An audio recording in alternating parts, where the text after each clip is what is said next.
지속 가능성은 현재의 필수 주제 중 하나로 부상하고 있습니다. 지난 몇 년 동안 기업들은 사회적, 환경적, 경제적 영향을 고려하여 비즈니스를 운영하는 데 더욱 집중하고 있습니다. 다양한 이유로 이러한 트렌드가 급속하게 증가하고 있습니다. 첫째, 소비자 요구가 변화하고 있습니다. 지속 가능성은 소비자들 사이에서 중요한 가치로 자리 잡았습니다. 소비자들은 자신들이 지원하는 기업이 사회 및 환경적 영향을 고려하며 운영하는 것을 원합니다. 이에 따라 기업들은 이러한 소비자 요구에 부합하기 위해 지속 가능성을 강조하는 전략을 채택하고 있습니다. 둘째, 정부의 규제와 지원 정책이 변화하고 있습니다. 많은 국가에서 기후변화와 환경 파괴 등의 문제에 대응하기 위해 엄격한 환경 규제가 도입되고 있습니다. 또한 정부들은 지속 가능한 비즈니스 모델을 채택한 기업들에게 장려하는 지원 정책을 시행하고 있습니다. 이러한 변화는 기업들이 지속 가능성을 중시하도록 유도하고 있습니다. 셋째, 기업에 대해 이해관계자들의 관심이 증가하고 있습니다. 주주, 투자자, 직원, 미디어 등 기업과 관련된 이해관계자들은 기업이 사회적 책임과 지속 가능한 비즈니스 모델을 갖추고 있는지에 대한 관심을 갖고 있습니다. 이들은 기업들의 투명성과 사회적 가치에 큰 관심을 가지며 이를 평가 기준으로 삼을 수 있습니다. 넷째, 지속 가능성은 비즈니스 성공에 긍정적인 영향을 미칠 수 있다는 인식이 증가하고 있습니다. 많은 연구들이 지속 가능한 기업이 금융적으로 성공할 가능성이 높다는 사실을 밝혀내고 있습니다. 이에 따라 기업들은 지속 가능성을 비즈니스 전략의 일부로 통합하고 있습니다. 이러한 이유로 인해 지속 가능성을 이야기하는 기업들이 급격히 늘어나고 있으며 이제는 중견, 중소기업에서도 비즈니스 과정에 반드시 필요한 요소로 인식되고 있습니다. 많은 분들이 알고 계시는 다보스 포럼은 세계 경제와 정치의 주요 이슈들을 논의하기 위해 매년 다양한 주제로 개최되는 세계적인 행사입니다. 2021년 다보스 포럼에서 세계 경제 포럼 사무국은 61개 글로벌 기업이 이해관계자 자본주의 지표를 경영에 도입하고 ESG와 관련된 보고를 할 예정이라고 발표했습니다. 이는 기업들이 단순히 이익 추구에 초점을 맞추는 것이 아니라 이해관계자들과의 상호작용과 사회적 책임을 고려하는 관점인 ESG에 주목하고 그에 따른 경영 보고 체계를 구축하겠다는 의지를 나타냈습니다. 2022년 다보스 포럼에서는 기업의 사회적 책임과 지속 가능한 경영을 위해 ESG 요소를 평가하고 통합하는 표준을 수립하는 공감이 강조되었습니다.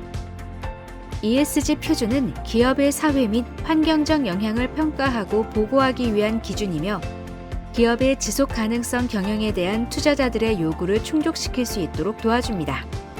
이는 기업들이 지속 가능성을 중시하는 비즈니스 모델을 구축하고 이를 투자자들에게 투명하게 전달하기 위한 노력의 일환입니다. 2023년에는 다보스 포럼의 주제로 분절화된 세계에서의 협력이 설정되었습니다. 이 주제는 현재 세계가 다양한 분야에서 분열과 갈등이 발생하며 협력이 어려워지는 상황을 반영하고 있습니다. 이 주제는 분열된 세계에서 협력을 구축하고 강화하는 방안에 대한 논의를 목적으로 합니다. 이는 공급망, 디지털, 기후변화에 맞춘 ODA 사업 강화를 통해 디지털, 환경, 노동 등 신통상 이슈에 대해 협력이 필요함을 강조하고 있습니다.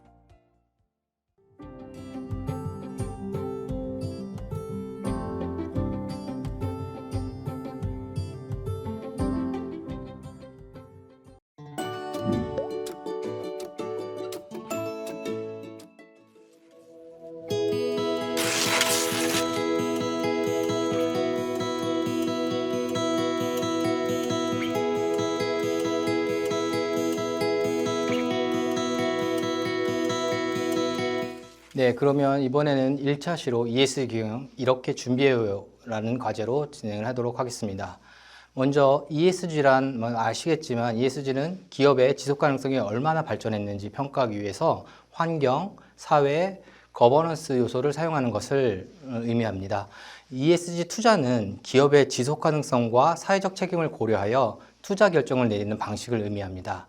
로베코라는 글로벌 자산운용사에서는 ESG 투자에 대해서 전문성을 갖춘 기업입니다. 이 로베코에서는 ESG 투자를 중요한 가치로 삼고 있고, 이를 통해 기업 및 투자자에게 긍정적인 영향을 주는 경제적 가치와 사회적 가치를 창출하려고 합니다. 로베코는 ESG 투자를 중요한 가치로 삼고 있으며, 이를 통해 기업 및 투자자에게 긍정적인 영향을 주는 경제적 가치와 사회적 가치를 창출하려 합니다.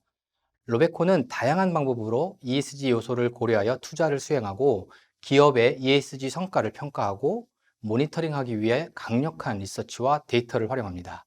이러한 로베코에서는 ESG 접근 방식은 세 가지 주요 요소를 기반으로 두고 있습니다.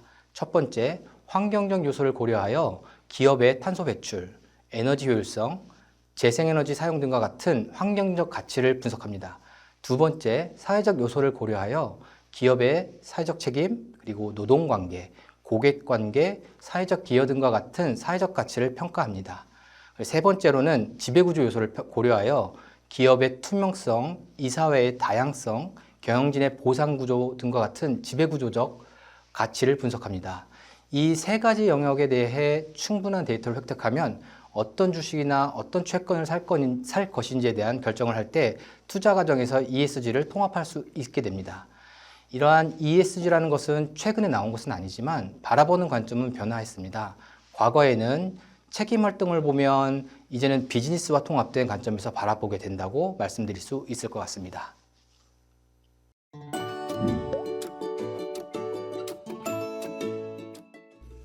두 번째로 ESG 공통 실천 항목에 대해서 알아보도록 하겠습니다. 환경 분야의 ESG 공통 실천 항목에는 첫 번째로 환경 정책 및 체계 구축이 있습니다. 환경에 영향을 미치는 기업 활동의 위험과 기회 요인을 모색하고 세부 추진 계획과 연계하여 목표를 수립함으로써 환경 경영의 최대 효율을 발휘하기 위한 체계를 구축하는 것으로, 기업 활동에 대해 환경 규제와 환경 관리 정책은 가장 기본이 된다고 보시면 될 것 같습니다. 환경 정책 및 체계 구축의 절차는 총 4단계로 이루어져 있는데요. 환경 경영 실천 의지, 대내외 환경 분석, 환경 목표 및 계획 수립, 내외부 공개 순입니다. 두 번째는 온실가스 배출 관리이며, 환경에 영향을 미치는 기업 활동의 위험과 기회 요인을 모색하고 세부 추진 계획과 연계하여 목표를 수립함으로써 환경 경영 최대 효율을 발휘하기 위한 체계를 구축하는 것입니다. 현재 많은 기업이 탄소 배출량 관리와 제품별 탄소 배출에 대한 정보를 공시하고 있고, 이런 것들이 이슈가 되고 있습니다. 또한 배출량을 측정하는 범위가 자신의 사업장이 아닌 가치 사슬 전체로 확장되고 있으며, 글로벌 기업 또는 우리의 고객사는 2024년, 2025년 전후하여 협력사에 대한 온실가스 배출량 정보를 반드시 요구하게 되어 있습니다. 우리는 이러한 관리를 이제는 곧 시작하여야 된다고 보고 있습니다. 온실가스 배출 관리의 절차로는 배출량 측정, 관리 매뉴얼 개발, 감축 활동에 대한 이행, 모니터링 및 외부 공개 순입니다. 그리고 세 번째는 자원 관리입니다. 제품 및 서비스를 생산, 운송, 판매하는 전 과정에서 자원의 사용을 원칙적으로 줄이거나 재활용, 재사용이 가능하도록 개선하여 폐기물 배출량을 최소화하고 이를 적법하게 처리하는 것을 의미합니다. 아시겠지만 GRI, DJSI, MSCI 같은 표준을 제정하고 평가하는 기관에서는 모두 폐기물 배출량 관리 및 최소화를 보고 표준으로 제시하고 있습니다. 많은 기업이 투입된 자원의 투명성과 효율성을 강조하고 있으며, 이러한 것들은 최근 애플이나 삼성전자도 재활용 제품에 대한 목표를 가지고 클로저 루프를 체계를 완성하겠다고 선언하고 있는 상황입니다. 네 번째는 폐수, 수질 오염 물질 배출 및 감축 관리입니다. 물 환경 보호를 위해 생산 공정의 폐수 배출 시설을 정기적으로 모니터링하고 배출되는 수질 오염 물질의 종류와 양을 파악하고 이를 체계적으로 관리하여 발생 오염 물질 감축을 위한 활동을 의미합니다. 국내 기업 중 대표적으로 삼성전자는 수자원에 대해서 3R, 즉 Reduce, Reuse, Recycle 활동에 집중하고 있습니다. 사업장 운영 최적화, 그리고 노후 설비의 교체, 운영 기준 개선 등 일상적인 절감 활동을 통해서 용수의 사용량을 최소화하고 있습니다. 또한 제조 공정 개선, 재활용 시스템 구축 등 구조적 개선 활동을 통해 용수 재활용률 극대화 추진 중으로 중장기적인 측면에서 리스크를 파악하고 이에 대한 대응 전략을 수립하여 이행하고 있습니다. 환경 분야의 마지막 실천 항목은 대기오염 물질 배출 및 감축 관리입니다. 대기오염 물질은 SOx, NOx에 대한 사업 활동에 배출되는 농도를 측정하고 지속적으로 감축하기 위한 개선 노력을 이행하는 것을 의미합니다. 이러한 환경 활동은 계속적으로 이슈가 확장되고 있는 상황입니다. 그 중에서 탄소 배출에 대한 관리는 가치사슬로 확장되고 있습니다. 이러한 사례를 잠깐 살펴보면 스콥3라는 것을 산정하기 위해서는 첫 번째, 비즈니스 밸류 체인을 검토해야 되고, 두 번째, 해당하는 스콥3의 범주를 설정해야 되고, 세 번째, 협력사의 탄소 배출 관련 정보 제공이라든지 취합을 요구하게 됩니다. 그리고 마지막으로 스콥3 배출량을 산정하고 공개 프로세스 추진을 필요로 합니다. 스콥3 산정을 위해서는 협력사의 협조가 필수적이며, 이에 협력사의 탄소 배출 관련 정보 제공 가능 여부에 따라서 스콥3 산정 여부가 결정됩니다. 대다수의 대기업들에서는 탄소 배출량 공개 시 스콥 1, 2, 3를 모두 공개하고 있고, 최근에 외부에서 스콥3에 대한 공개 요구가 확대되고 있는 추세를 보이고 있습니다. 예를 들면 블룸버그에서는 제조산업의 경우 스콥3 정보 공개 수준이 약 19%로 많은 수준으로 높여지고 있다고 보고 있습니다. 다음으로는 사회 분야의 ESG 실천 항목에 대해서 살펴보겠습니다. 사회 분야에서는 총 4개의 항목이 있는데요. 먼저 근로조건 및 계약 준수가 있습니다. 근로자의 근로를 제공하는 데 있어서의 제반 조건은 근로기준법에 의거한 근로계약에 명확히 규정되어 있습니다. 근로계약에 명시된 근로조건을 지켜져야 함을 의미합니다. 절차는 총 3단계로 나누어 볼 수 있는데요. 필수 근로조건을 점검하고 명시된 근로조건 준수 여부를 확인하며 제반 근로조건 및 계약 지속을 준수해야 합니다. 근로자에 대한 근로방식에는 법으로 제시한 근로조건 외에도 임직원의 다양성 등이 중요한 ESG 관리 이슈입니다. 국제 기준 모두 임직원 다양성 존중 항목을 포함하고 있습니다. 성별, 장애, 지역 등 차별 방지 및 공정한 성과 평가를 필요로 함을 명시하고 있습니다. 사회 영역은 많은 것을 포함하지만 그중 가장 대표적인 것이 다양성, 형평성, 포용성입니다. 블랙록 같은 자산운용사 역시 다양성을 기업의 경쟁력으로 간주하고 있습니다. 특히 나스닥은 이사회의 다양성을 충족하지 못하면 퇴출하는 등 적극적인 행보를 보이고 있는데요. 국제적인 이슈에서는 DEI, 즉 다양성, 형평성, 포용성을 중시하는 만큼 다양성을 확보하기 위한 제도 고안을 필요로 하는 시점입니다. 두 번째는 인권 존중 및 인권 리스크 관리입니다. 직장 내에서 근로자가 인간으로서의 기본적인 존엄 및 자유와 권리를 누릴 수 있도록 보장하며 인권 침해 상황이 발생하지 않도록 관리하는 것을 뜻합니다. 절차는 다음과 같습니다. 인권 존중 및 침해 현황을 확인하고 인권 리스크 관리 및 프로세스를 점검하고 인권 존중 그리고 근로환경 조성에 대한 순위입니다. 최근 공급망 실사법이란 것이 나왔는데요. 인권 영역에서는 이제는 협력사까지 확장되고 있다고 보시면 될 것 같습니다. 규제는 느슨한 지역에서 공급망 관련 문제 발생을 방지하기 위해서 이러한 공급망 실사를 법제화하고 규제했다고 보시면 될 것 같습니다. 이제는 공급망 실사법이 등장함에 따라서 실제로 EU에 진출한 기업의 경우 인권, 환경 부문에서 공급망 문제의 관리 필요성이 대두되고 있다고 보시면 될 것 같습니다. 사회 분야의 세 번째 실천 항목은 산업안전보건에 관련된 정책입니다. 사업주가 해당 사업장의 안전보건관리 체계를 구축하고 위험 요인을 지속적으로 개선하는 등 산업재해를 예방하기 위한 정책을 수립하고 체계적으로 관리하는 활동을 의미합니다. 절차는 다음과 같습니다. 안전보건 정책 수립 여부 및 정책 적정성을 확인하고 안전보건 리스크 및 시스템을 확인, 그리고 안전보건 시스템 인증 및 안전문화 내재화 순입니다. 최근 중대재해처벌법 및 노동기본권이 강화되고 있습니다. 중대재해처벌법은 지난 22년도에 산업재해 관련된 법률인데요. 사업 및 사업장에서 일하는 모든 사람의 안전 그리고 보건을 확보하도록 경영 책임자에게 의무를 부과하고 있는 것입니다. 뿐만 아니라 국제노동기구 ILO에서는 기존의 4개 노동기본권에 안전하고 건강한 근로환경 항목을 추가로 제시하고 있습니다. 이러한 트렌드가 반영된 이슈라고 볼 수 있는데요. 최근 국내 기업들은 기존의 안전보건 시스템 그리고 안전보건 경영체계를 강화하고 근로자의 안전 보건을 최우선 가치로 설정하는 등 관리 활동을 확대하고 있다고 보시면 될 것 같습니다. 사회 분야의 마지막 항목은 공정한 거래 체결입니다. 거래 당사자 중 한쪽이 상대방의 자유를 제한하거나 불이익을 강요하는 행위가 없는 공정한 상황에서 거래를 체결하는 것을 의미합니다.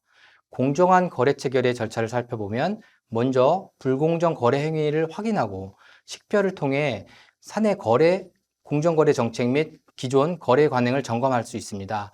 그리고 공정거래 환경을 조성하고 지속적으로 공정거래 계약을 체결해야 합니다. 많은 ESG 표준에서는 불공정 거래 금지 및 관련 법규 준수를 보고 표준으로 제시하고 있습니다. 이에 따라 많은 기업은 불공정 거래 방지를 위한 관리 체계와 리스크 파악 등을 통해서 이러한 것들을 적극적으로 방지하기 위한 노력을 하고 있습니다. 이러한 문제가 발생할 경우 발생 현황과 방지 대책으로 징계 현황을 공개하기도 합니다.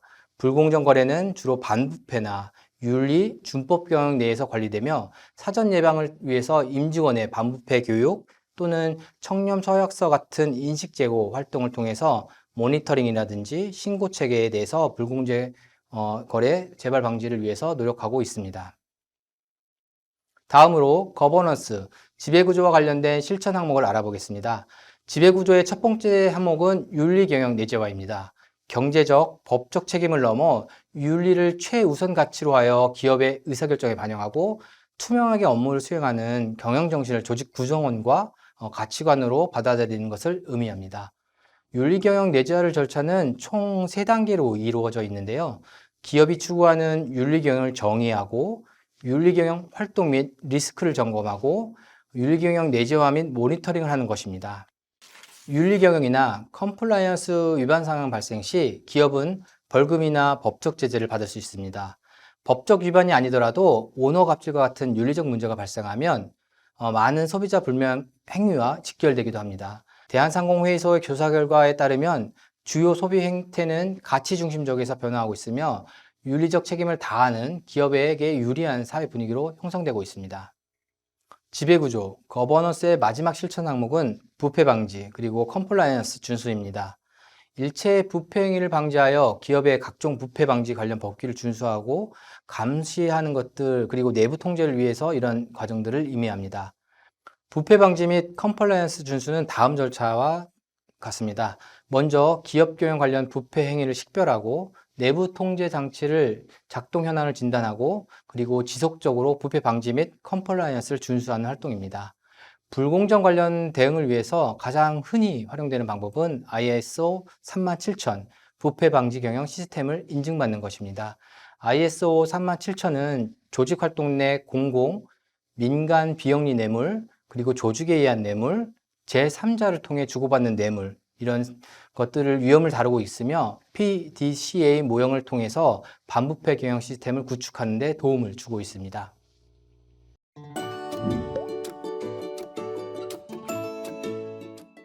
이제까지 수출, 중소, 중견기업에 필수적으로 고려해야 할 요소들에 대해서 알아봤습니다.